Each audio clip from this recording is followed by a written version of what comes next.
자, 페이지 96쪽에 48번 시작해볼게. 이 문제를 시작하기 전에 쌤이 먼저 충분 조건과 필요 조건에 대한 이야기를 조금 하자. 충분 조건과 필요 조건은 딴 게 아니라 P이면 Q이다가 참일 때 주어가 누군지 주어에 따라서 우리가 조건을 다르게 이야기를 해줘야 된다는 거야. 주어라 함은 아시다시피 은, 는, 이, 가 요게 들어가는 게 주어잖아, 그지? 그럼 주어가 누구냐에 따라서 1번 P는 Q이기 위한 자, P이면 Q에다가 참이라고 했잖아. 여기서 지금 P이면 Q에다가 참이라고 했는데 그러면 P는 충분히 다 Q에 들어간다는 거야. 그럼 P는 Q가 되기 위해서 충분하다는 거잖아. 그럼 얘는 충분 조건이야. 그 다음 2번 주어를 Q로 놔볼까? Q는 P이기 위한, P가 되기 위한.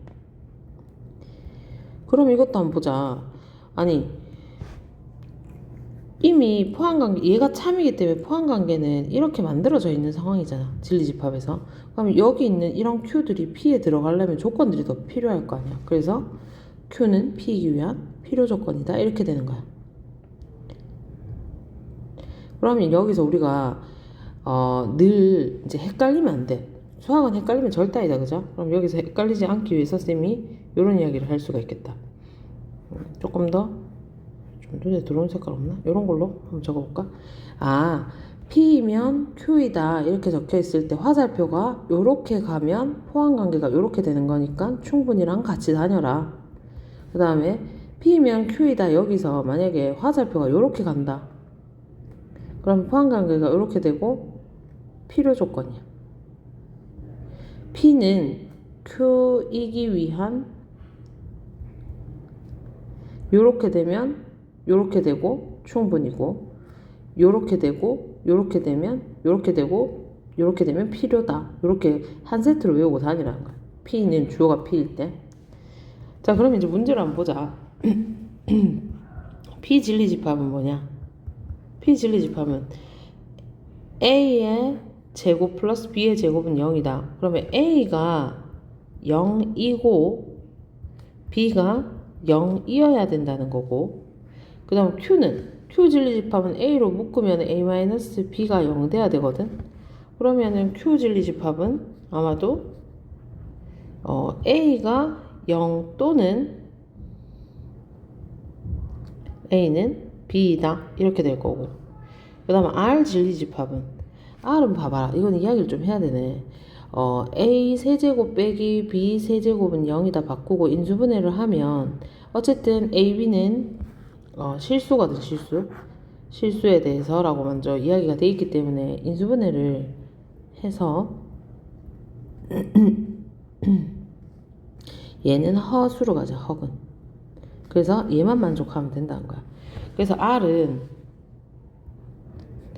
A는 B이다. 요것만 되는 거야. 그 다음에 우리가 아시다시피 이거는 교집합이고 또는 합집합이잖아. 그럼 이제 문제를 한번 보자. 문제를 보면 P는 Q이기 위해서 교집합이 더 작지. 그럼 교집합이 있으면은 그 합집합 안에 들어갈 거 아니야, 이렇게. 그러면 P는 Q이기 위해서 충분하다. 충분 조건이다. P는 Q가 되기 위해서 충분하다. 얘가 P고 얘가 Q잖아요, 지금. 얘가 합집합이고 얘가 교집합이니까. 그럼 이게 맞다. Q는 R이기 위한 필요 조건이다. 누가 더 크니? R이 Q에 들어가잖아. 그럼 화살표가 이렇게 됐으니까 이렇게 하면 충분이라고 적어야 되고, 이렇게 됐을 때 만약에 이렇게 읽으면 필요라고 읽어야 되잖아. 그러면은 읽어볼게. Q는 R이기 위한 필요 조건이다. 맞죠? 그다음 P이고 R이라는 거는 교집합이죠. P랑 R을 동시에 만족하는 거는 Q가 되기 위해서 필요 충분이다? 아니죠. 필요 충분이 아니죠. 얘들 둘이 교집합이 A는 B는 0 이거밖에 없어.